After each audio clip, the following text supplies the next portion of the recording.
and he said, "Can I just ask you something?" I said, "Of course you can." He said, "How long have you had anxiety for?" I was like, "I didn't know I did." It's proven that you've always had a resilience about you from a young age. I wouldn't want to quit. I wouldn't want to quit. I could have quit so many times, but that's not in me because nothing comes from quitting.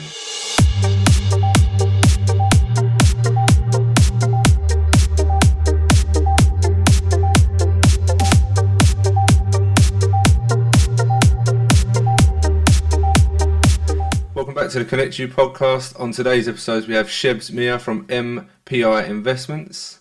So, Shebs, thank you very much for joining me, and introduce yourself, please, mate. Thank you for having me. Yeah, so my name's Shebs. I'm from MPI Luxnightzz Ltd. We focus on land and property acquisition. So, Shebs, I always start in the same place. I always feel that it's best for the guests to know who I'm interviewing. And for anyone that doesn't know, I've known Shebs for a little while. We've done a bit of work together, but he's a very modest person, and his story, I feel everyone needs to know about him. So, Shebs, let's take everyone back to the beginning. Where did it all start for you? Depends how far you want to go back. Very, very early stages. All the way back. All the way back. Okay, so first off, I would say I've not had an easy life at all. From like a very young age, the dad left at like age 13. I'd describe my family, so at the time living at the house was my mum. My dad obviously left, was in a council house. My brother at the time and my younger sister. By then, one of us is already married off. She just lives in Chelmsford with her husband, but I'd say we was like on the poverty line. You know, it was extremely difficult. Obviously dad's now gone off, so no money coming in from him. I didn't have like a normal childhood, you know. A lot of my mates would go, "Let's go Chelmsford, let's go let's go to the cinema." Oh, I can't, I haven't really got any money, but I used to make up an excuse going, "I don't really fancy it." Because at the time, you know, I didn't want anyone to like sort of label me as like Jippo or, you know, council house scum or whatever. It happens, doesn't it? So, but I just didn't want to be labelled at the time. So I just made an excuse saying, you know, I was, you know, didn't fancy it really. So, but you know, from a very young age, I had to learn quickly how to get money. Which, you know, I should be focusing on my GCSEs. You know, I shouldn't be focusing on money coming into the household. But you know, I had to. I didn't have any money, so I had to quickly work out. You know, from when I was in school. I was selling these Genie SIM cards. I'm not sure if you remember. You top up with £10 and you get 300 free texts. But before that, I used to work ad hoc basis for a computer company. They used to sell like PCs. Because I was shadowing them, looking at what they were doing, I quickly knew how to sort of build a computer. Not confidently, but I could work it out. So they were throwing out all this stuff. I said, "Can I have that? Can I have that? What are you doing with this? Can I have that?" And I've just put all the parts together, kind of like Iron Man.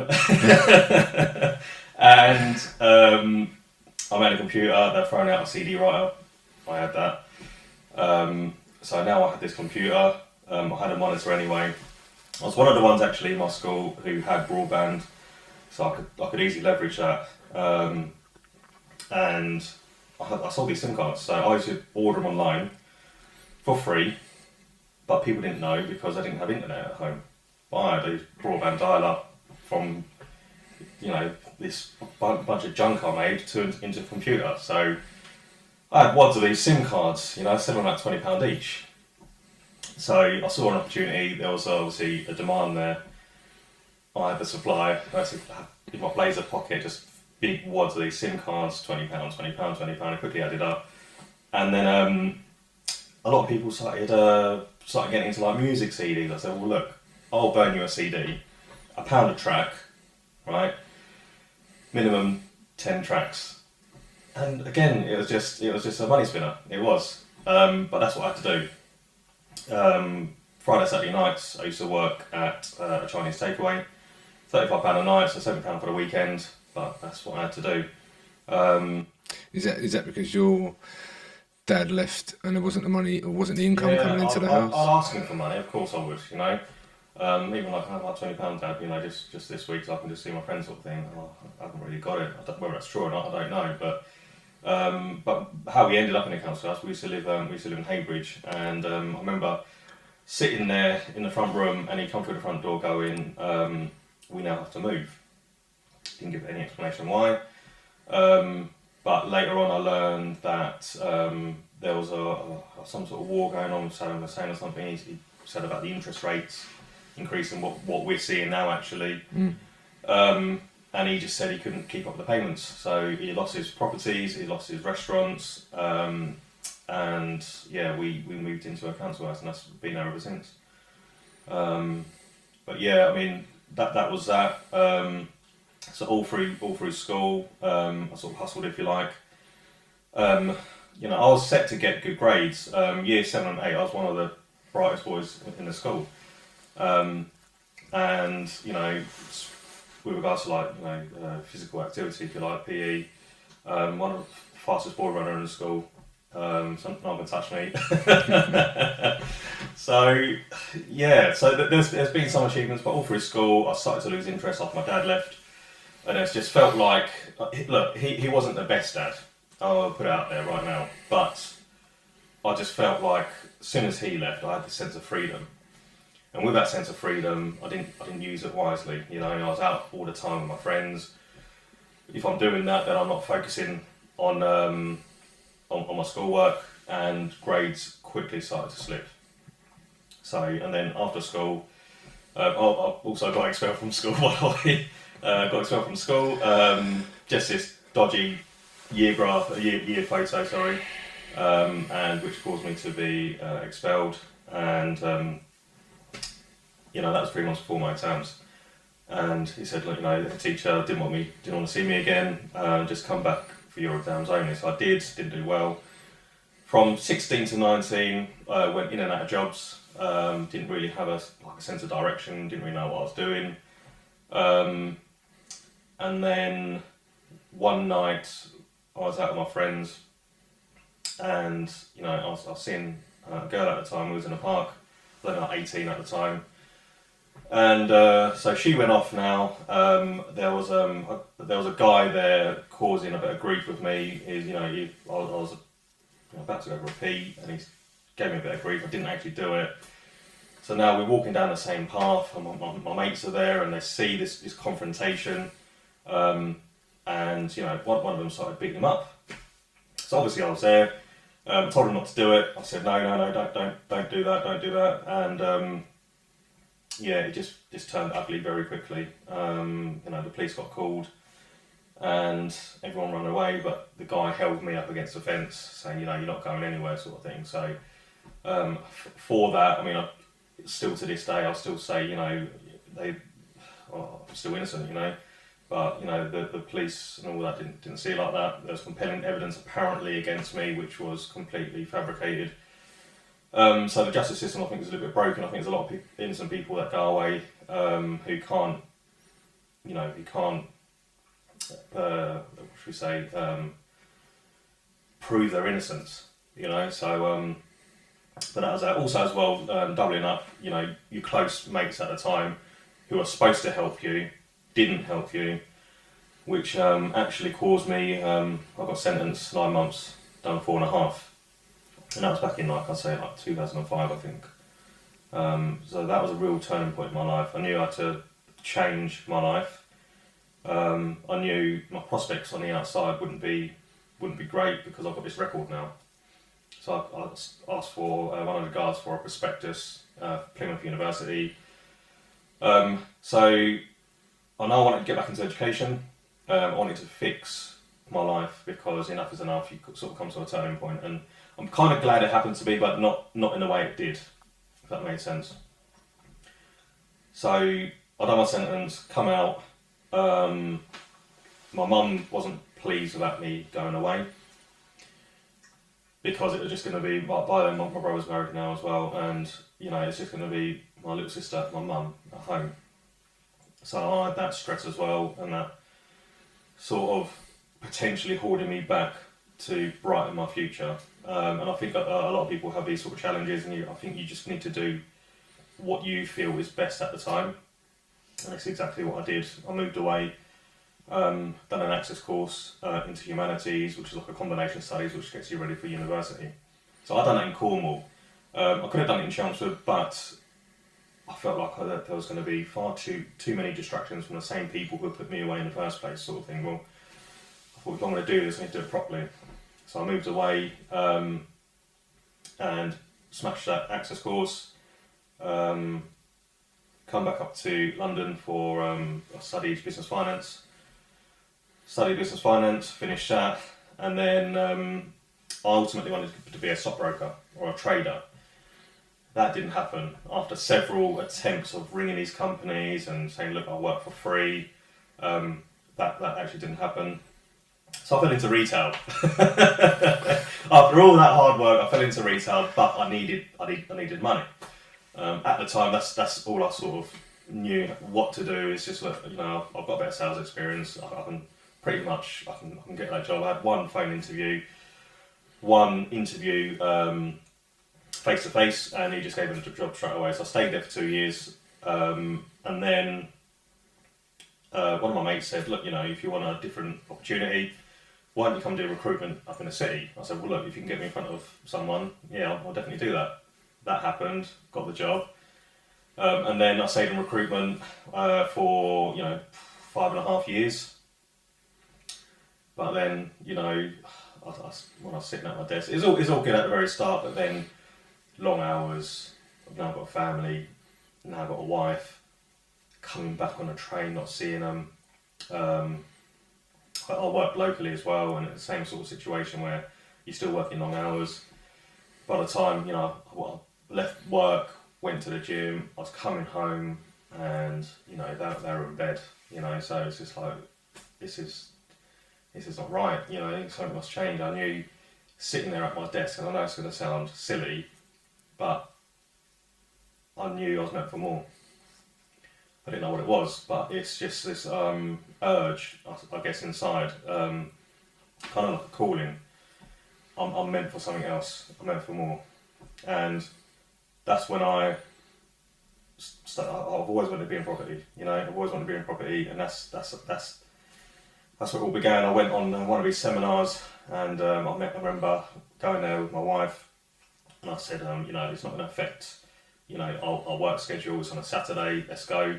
Went and come out roaring like a lion. I was thinking, like, this is possible. Why isn't everyone doing this sort of thing? So and I guess like the rest is sort of history. So went there, had a fantastic time, and that sort of opened the floodgates, if you like, to information.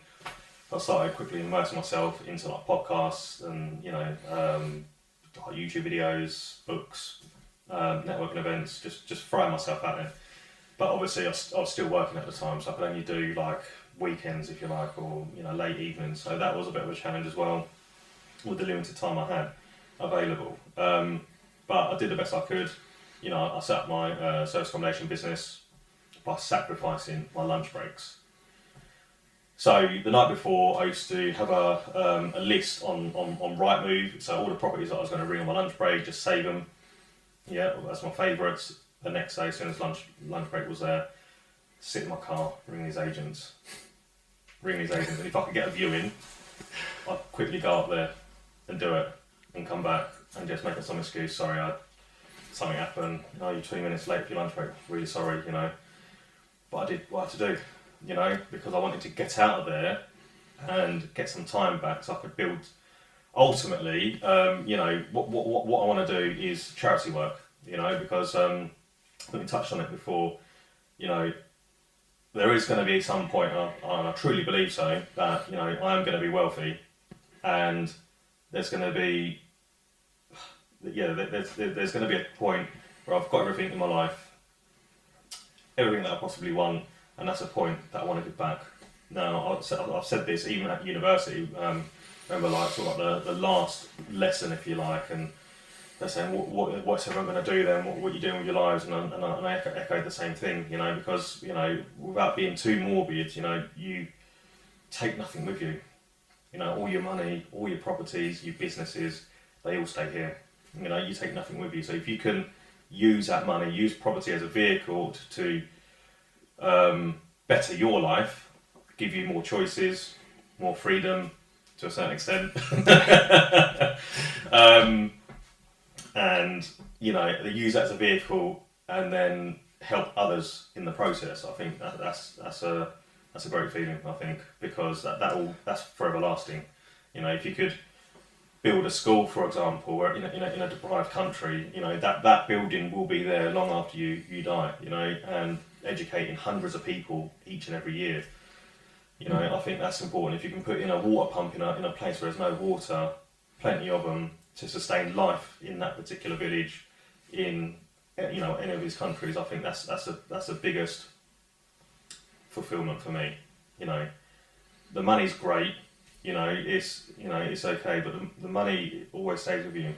Those physical things, schools, pumps, houses, for these people, these deprived people in these places, that's the biggest fulfillment for me, I think. Mate, that's some explanation. Honestly, that you've what a journey. Yeah. What a journey. And for anyone listening, I hope you can resonate, and I'm sure there will be people that can resonate with that story. Certainly some parts of it, if not all. Yeah. But we're gonna have to go back through it and sort of chunk down certain parts of that. Absolutely. Because obviously you've been away for a crime that you didn't commit. Mm-hmm. You've got the early stage of your life with your parents, your dad leaving you. Yeah. Then you've had to work. You've actually earned your way through your whole life. Mm-hmm. Find money for yourself, and then you've come out and you turned your life around. You've created yourself a family, and you've built wealth off at the back end of it. So your relationship with your parents, how is that now? And obviously your family as well, because you've got brothers and sisters. Yeah. Interesting actually, because relationship with parents not great. I always felt the odd one out within my family because I had different ideas, because I didn't want to do different things. I think the best advice from my dad was get married, get a council house and have kids, or have kids and get a council house, in that sort of order. And I was like, I don't want to do that, to be honest. My brother fell in the trap of doing that, and I was just like, I don't want that. And because I had different ideas, I didn't conform to Why didn't you want that? Because I want bigger things. You know, you're not helping anyone by doing that. What you're doing, you're actually draining the system. Draining's a bit of a harsh word. You're not using the system correctly because you know, I believe if you go into that system, use it as a stepping stone to perhaps maybe get out and do something bigger. Not a lot of people want to do that. So you know, from young age to you know, in my teens, you know, I saw my dad abuse my mum, just like hitting her constantly at the most silly things. And that's with me for the rest of my life now. I can't erase that, wish I could. So that's one of the reasons as well he left. My mum obviously kicked him out right at the end. And you know, he's obviously remarried, and I presume he's happier. But yeah, even with my mum, because I don't conform to her ideas, to conform her to her ideology of what you should do when you're growing up. I was frowned upon for leaving the house and going back into education, because you should be at the house and, you know, provide for us, sort of thing. And how can I provide if I can't get a job and I've got this record now? And she would just say, well, that's your fault. And she still to this day thinks, well, you was there, so you was involved, so it is your fault. Well, actually, that's not the case. No matter how many times you sort of tell her and say, yes, I was there, but the charges which were against me was not me, it was this man who actually lived opposite me in my street, but he didn't come forward because he was too scared to go to prison. And I quickly learned, you know, people, you know, are selfish. So well, I need to be selfish then as well, you know, because if I need to get what I need to do, then I need to be selfish. I know what I need to do. I need to go and do it. And if I didn't do it, I don't know what my life would be like right now. You know, if I just come out and still hung around with the same friends, and what would my life be like right now? You just don't know. So I think you know, if some things in life are supposed to shape us for the better, and some people don't see opportunity when it hits them in the face, right? So, yeah, that still to this day, my relationship with my mum isn't great. We don't tend to talk anymore. She doesn't call. But you know, they keep my family keep a lot of secrets from me.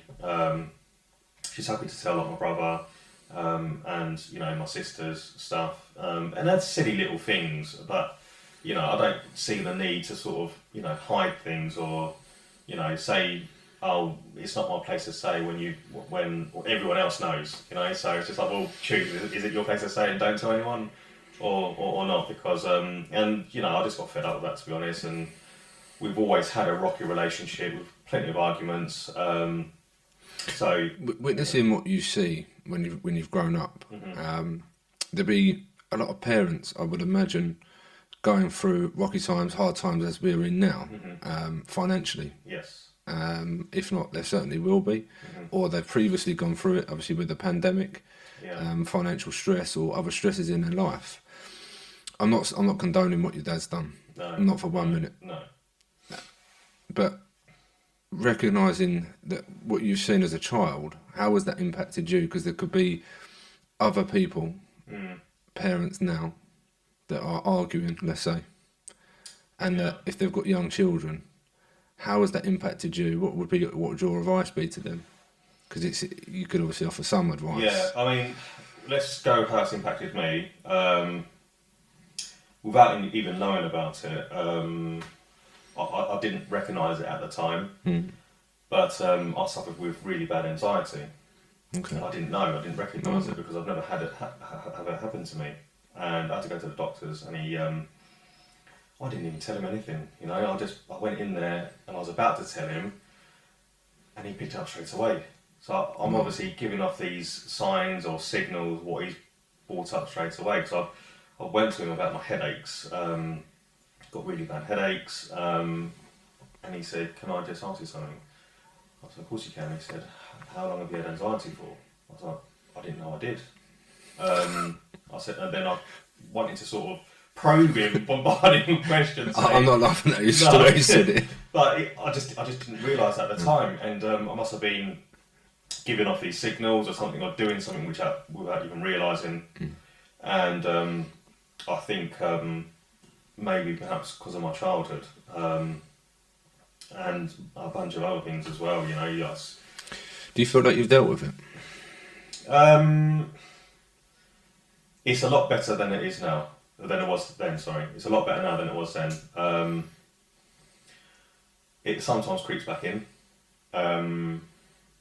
But yeah, I think because of, since 2019, when I went to that seminar, and I talk a lot about mindset, and I think that's really helped me look at things in a different way, how to deal with certain situations, how you react to them as well, and how you could possibly take yourself out of a situation, so it doesn't flare up as much, you know. So my kids are an absolute nightmare, as you probably well know, and a lot of stress, and couple that in with, you know, hardly any sleep.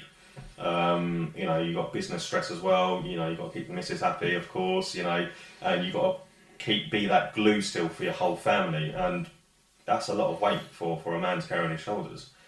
But you know, I guess it does creep back in sometimes, but it's no way near as what it used to be before. You know, I remember when I was working for a company, and they went out for this meal, and I had to meet them there at 7:00. I don't know why. I walked into the restaurant, they're all sat there, bang, anxiety. My hands shaking, like all my neck was started all getting all tight. And I was just thinking, what is going on here? And I knew it was anxiety, and I was like, why am I anxious? You know, I know these people, I've worked with these people for several years now. I don't know why. It just comes and goes. But it's a lot better now. I've not had any episodes like that for a long, long time. So I guess, I guess I've dealt with it. If we were to put it into numbers, I'd say 90% of the time I've got it, you know. We'll come on to your coping mechanisms in a minute. I think I know one of them. But do you feel there is an additional pressure to be the glue within your own now family unit because of what happened to you in the past with your dad? Absolutely. I think I just want to be that dad to my children that my dad wasn't to me. You know, he made a lot of promises he couldn't keep, and in the end, like you just lose trust. You know, and obviously him, you know, doing that abuse to my mum, he just lived respect for the man. You know, so. But yeah, ultimately, I just wanted to be. I want to be that dad. What my dad wasn't to me, and more.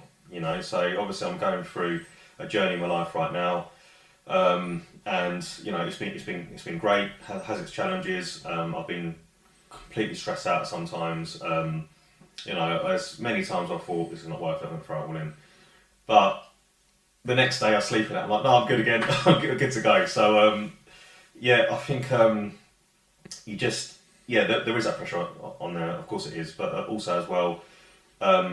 The need to be successful is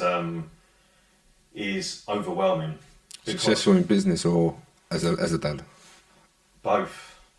Because if I'm successful in business and I can teach my children about money, then they'll teach their children and so forth.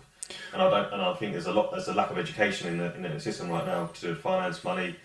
And everything what's going on now, a lot of people say you need to save yourselves. I think that's true in a sense. You know, costs are always gone up.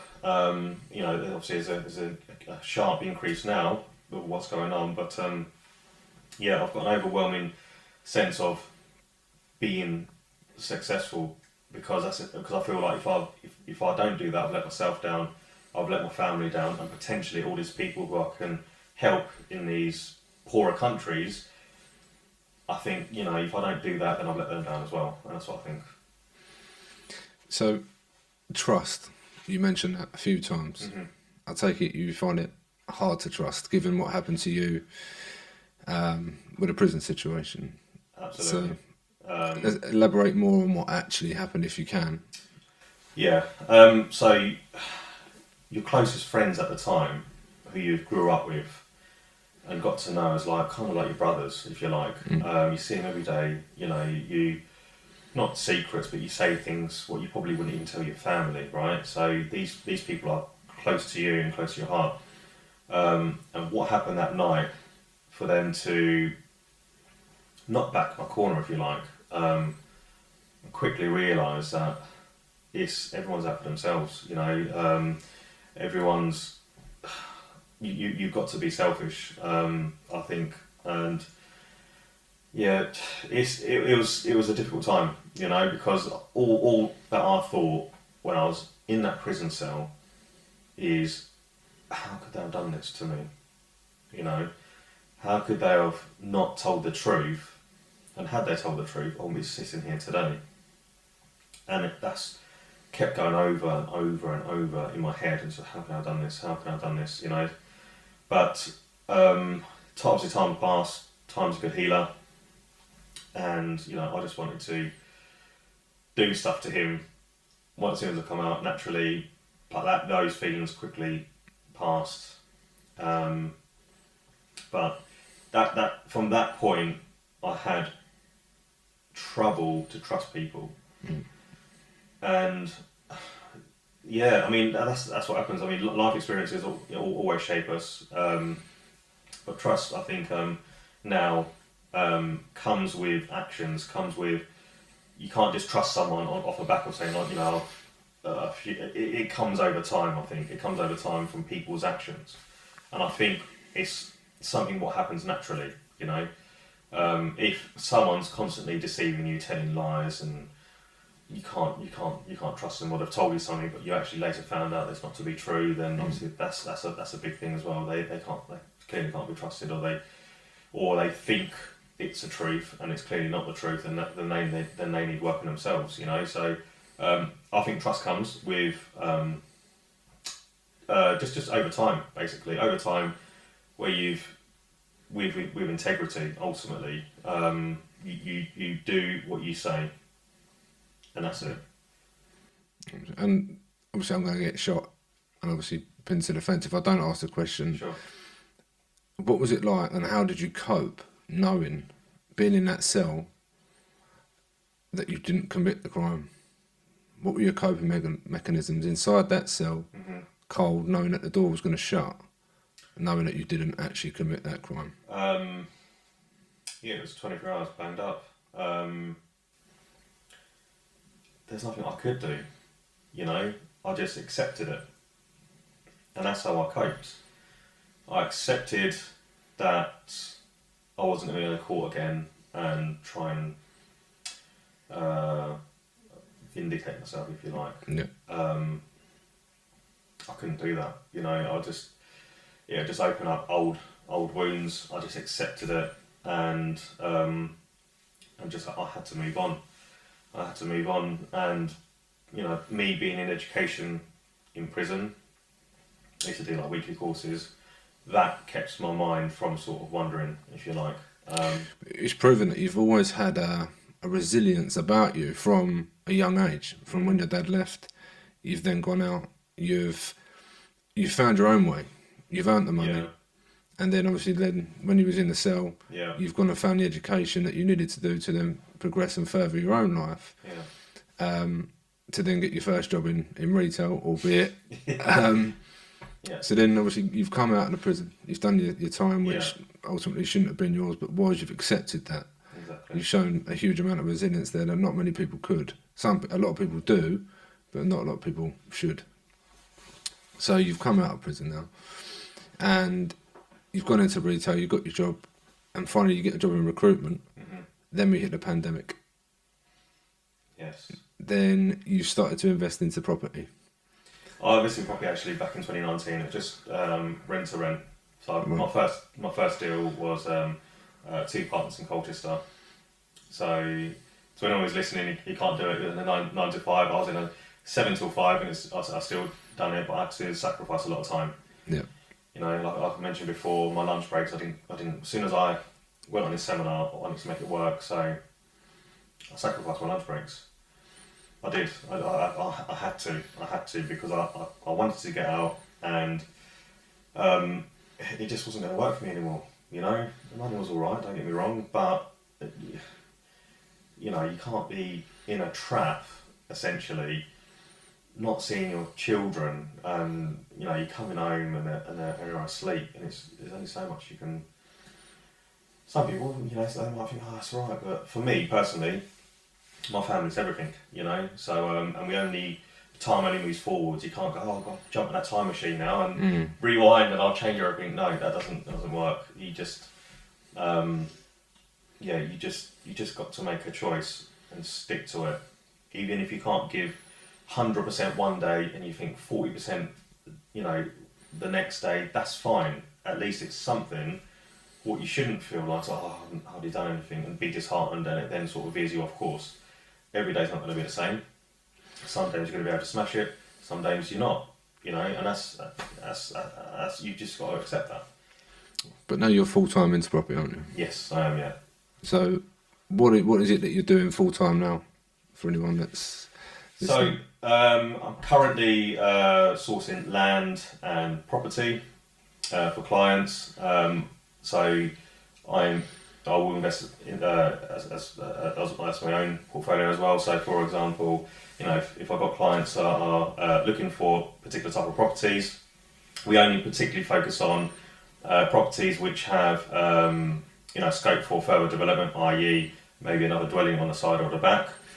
So it is quite sort of like a niche, if you like. There's a few people doing those at the moment. So those particular type of properties are quite rare to find, but they are out there. You just got to keep looking. Also as well, sourcing land direct to vendor, where we can further develop, either build ourselves or trade onto a developer. So, and what I want to ask, obviously you said about your kids, yes, being everything to yourself. As I think again, this is my own opinion, it's not everyone's, is if you're involved in any type of business or property, I think that's the main reason why most people start. Is that the main reason why you started property? I wanted to get into property for a long time, and it all started when I went to Cornwall and I was in a shared house. Okay. Yeah, I was in a shared house. So looking back at it now, it was just a 4-bed mini-mo, right? Right. But you just, you must be making quite a lot of money out of this, Yeah. four different rents. And I went into a HMO as well in Chelmsford. That was also a 4-bed. And I said to, it must have been a property manager at the time, but I said to him, who actually owns these properties? And he goes, oh, someone called Craig. And I said, can I meet him? He's like, oh, look, if you drop this contract off to his office, you'll be able to meet him. So I did. And but it was an opportunity to ask him. So the interest has always been there. I knew what I wanted to do, but I just didn't know the how. And the how, obviously, people monetize on, to show you, to mentor you, to give you the information you need to get for you from point A to point B, I suppose. But I asked him, he openly admitted, I bought my own house 4 years ago. This was back in 2012 now. He said, I bought my own house 4 years ago. I've got about 25 properties around Chelmsford and 4 in Manchester. I was like, wow, you've done really well for yourself. It's got at the time it was a fairly new Porsche. And I was, I want a bit of that. I just wanted the lifestyle as well, but also as well, because money gives you choices. Mm. I'm not one of these sort of like flashy guy. I don't like to flash it. If I had money, I wouldn't like to tell people I've got money. If that makes sense, I'll keep that on the low. But I like to buy a nice thing, but I wouldn't like to tell anyone, what's your net worth or anything like that. I just wouldn't like to. I think that's quite private. I know some people do, but that wouldn't be for me. I think you should because from what you've done, you've obviously come from nothing. Mm-hmm. And then worked your way up to becoming something in your own eyes. And I think each individual is different. Monetary value to me doesn't mean anything. No. It's what your opinion of yourself. Mm-hmm. To be honest, that's what ultimately matters. And again, your coping mechanisms. Yeah. I know what mine are is again the gym. So I mean, what would yours be? Yeah, I mean, I train as well. I think out of everything, I think health is important. I think it often gets overlooked by people. I think people are, they're busy being busy, and they've maybe perhaps got all this money now, but got high blood pressure or suffering from this or suffering from that, and if you're born with things, that's totally different. But I think if I was to order in priority, it would be health, then my family, and then my business. Yeah. And I put the reason, you're crazy, your family should come first. Without my health, you can't look after it. I'm not going to be here, So I think your health is the utmost priority. Mm. Even if you can go for a 30-minute walk, do it. Even if it's raining, if it rains, you're going to get dry later. Let's face it. Just go. So it shouldn't be an excuse. It shouldn't be sort of like a stopping point for yourself. I mean, and that's 30 minutes. Just go for a walk. Just stretch those legs, clear your mind. Health is really, really important. I've just remembered something as well. You touched on the pandemic. I used to work in the city for a little bit. Came back, worked locally, just near Chelmsford, and then went back in the city. Started January 2020 for a new job. And I was there for 3 months because when March 2020, Boris closed all the schools. So I was recruiting for qualified teachers and support staff in East London, and he closed all the schools.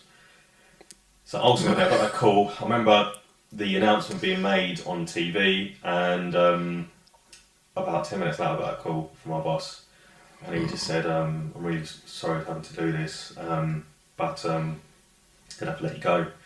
We're gonna have to shake hands." And I said, "Look, that's fine. It's not a problem at all. I understand why you've done it. I'm not angry. I'm not upset. But look, thanks for giving me the opportunity," sort of thing. He goes, "Look, you've made this, much better for me because I was dreading to do this because I know you've got a family and a mortgage. So, but I wasn't panicking too much because back in 2019, August, I set up my service accommodation business and that was ticking over well whilst I was working as well. So I had a pot, if you like, and recurring income each and every month. So I was okay. But there's a lot of people out there who wasn't okay, you know, who were furloughed and, you know, God knows what else. But That really saved your bacon. if I didn't have my business, I would have been up Shit straight, yeah. shit straight. Yeah. I would have been. And like I said, I felt like I had a calling at the time, and the only reason I wanted to explore it before I even went to a seminar is because I wanted to get into it. And I think maybe all my searches on Google or something brought up something on my Instagram, which I then went to a seminar. But I'm glad I did. Big up Liam Ryan. Yeah, yeah. But I knew sitting there at my desk, looking around at people, how unhappy they were with their lives, but not doing anything about it. But it's proof that you can. You can. There's so many times that I've wanted to sort of throw in the towel, but you know, like I say, I sleep on it. Next day, I'm absolutely fine, right? And you're gonna have bad days. You're gonna have good days. You're gonna have days where you probably can only do an hour. You're gonna have days where you probably do 10 hours. But it's about sort of understanding the environment that you're in at the minute. And I'm talking from working from home. It is tough sometimes. You know, I've got my kids always wanting to climb over me. Daddy's girl, daddy's boy. But it's hard, and you know, I guess I wouldn't want to quit. I wouldn't want to quit. I could have quit so many times, but that's not in me because nothing comes from quitting. You only know that you didn't complete. You know, so going forwards is the only thing that matters to me. Whether it's 1% a day, whether it's 10% a day. Little increments are better than no increments at all, you know. Absolutely. So and that's I ultimately believe that. So what's next for Shebs? Next for me is building, I think. So back in 2018, I bought my first house near Chelmsford. Done that as a refurb. Managed to complete that within sort of like 2.5 months. Ready to move in from no experience whatsoever. Of course, I had people help me, but ultimately, I was liaising with all the trades. And then in 2020, I'd done my first conversion, which is in Gravesend, converted a mid-terrace redundant property into 2 separate dwellings, a 2-bed masonette and a 1-bedroom basement flat. We added a double-storey extension at the back. Just so people know, you actually raised the money from someone else. I raised the money from someone else. That's key. Yeah, I raised the money from someone else. I had a little bit for the refurb, and then I bridged the rest. So, you know, being completely honest, I'm going to be absolutely transparent. Things did go wrong. You know, not good. Yeah, not from the start. Not good that it went wrong, but you're being completely transparent. Yeah, I think if you're going to get into, anyone who's listening to this right now, if you're going to get into property and you think things are not going to go wrong, I wouldn't even get into property, you know, because things will go wrong. You could have the best house, you rip the floorboards apart, and you know the joist could be rotten, for example. You can't see that on a viewing, but you've got to have a contingency for it, right? But things will go wrong, whether it's minor, whether it's major. Things will go wrong. They just do. They always do, because it's just the way it is, you know. And you can never be 100% sure. You can never be 100%. You can never be 100%. You can always prepare for the worst, hope for the best. I think that's the way it's put. But yeah, things did go wrong. You know, the first 3 months were absolutely fine with the build, and then I started to notice things weren't being done within my time schedule, if you like, and I soon had to make a hard decision to replace them. So I did. I then myself jumped on boards, got my own trades, and finished it. It took longer than it did. It was supposed to take 6 months, but it was also governed by the gas and electricity meters, which applied June 2021. Got told 4 weeks by Eon, and December they arrived. Fucking hell. Yeah. But that was that's I think when gas prices started to creep up a little bit. Yeah. Everyone started to get busier. Yeah. And I was happy with 4 weeks, but yeah, 6 months, and you couldn't remortgage because without gas electricity means you don't have electricity, you don't have the gas. So it's classed as uninhabitable. It's not a habitable space without heating, hot water, and electricity. And you're sitting on a bridge. And you're sitting on a bridge. Very stressful times. Again, when you're doing something like this, definitely have the right trades in place. How do you know the right trades? You just don't. I'd always recommend use people who you know and trust. And these people, these trades came to me as a recommendation. I would not recommend them at all. So yeah, I certainly would only use trades you know and trust, who can stick to time schedule, who are professional, and they understand your deadlines. That's ultimately how I'll do it next. And obviously you touched on something about building schools. Is that the long-term plan for yourself? Yeah, I mean, I've always said to my wife, I said, look, I want to do charity work. And I said, I don't know what that looks like yet, but maybe schools, in deprived countries, maybe water pumps where, there's no water and these children are going 5 miles a day or whatever the case may be to just get water. So I don't know what it looks like just yet, but I know I want to do it. I know I want to change lives. And I've got the full support of my family for doing that. So like I say, you don't take anything with you without being sort of morbid. You leave everything here. There's no point leaving millions of pounds in the bank when you could potentially put that to good use. If you've got all these properties, you've clearly got recurring income coming through each and every month. So that's what I want to do. That's what I want to do, and it's in my heart. I know it's the right thing to do, and I know I'm quite spiritual. I know I'm being pulled towards that direction, and I can't explain the pull. It's the same urge I got when I was sitting there at my desk, knowing I'm not better than this, but I need more than this. I need to be different. I've always wanted to be different. I don't like to be the same, and this is one of the reasons why I've touched on with my family. I've always had different ideas, and people don't like that. No, they don't like different. They don't like different. They want you to conform, and I've never wanted to conform. I wanted to do my own thing, and whatever that is. Maybe that's why I walked alone sometimes, and it's just because, I guess I am different, but we're all different, and that's what probably makes us unique, and it's the most common thing. If we're all the same, it'd just be pretty boring. I agree, mate. All support the same team, all like the same meals, so definitely. I think ultimately that's really what unites us, but is our differences. So I've got one last question for you, mate. As you're sat here today, going through what you've gone through, if you could leave one last message to your kids and your family, what would it be? To my kids, to my family, thank you for believing in me. Thank you for believing in me. Thank you for giving me support. Thank you for being in my corner when I was at my lowest time. That will never be forgotten. Just thank you for everything that you've done for me.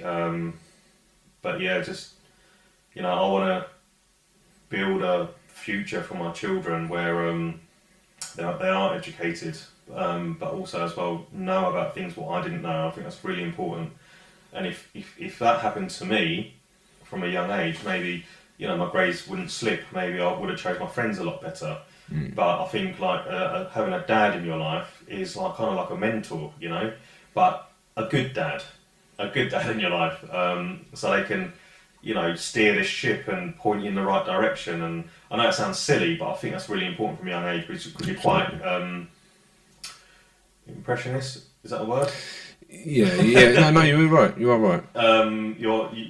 You're led to believe things quite quickly from a young age because you're so naive, because you don't know any better. You don't know if it's wrong, you don't know if it's right, you just take people's word for it. So if you've got a dad who can steer you in the right direction, I think that's really important. And I think that's what I would say. Thanks to my family, and plenty more to come. One day at a time. But anyone else who's listening to this, whatever path you're on, it's not going to be easy. You know, you are going to have sleepless nights. You are going to think, what is this bloody really worth it? You know, those thoughts are going to come in, knock the monkey off your shoulder, carry on, even if it's a small bit, a small increment one day, because that's all you can manage, fine. That's okay, but better than zero. You know, if you're doing 10% one day and 1% the previous day, well, at least you're like 9% up, right? So it's just thinking about it differently, thinking about it in a positive light, attracting positive energy. And that's ultimately what it's about. You know, you've got to realise every day is not going to be the same. And realising that is the most important thing. You know, you're only human, you can only do what you can within your capacity. Shebs, I appreciate it. Thank you very much for coming on. Thank you for having me. And guys, if you liked it, like, subscribe, and press the bell notification icon. Thank you. I actually said it this time. I'm well impressed I said it. I knew he was going to laugh. Mate, appreciate it. Thanks for very having much. me, man.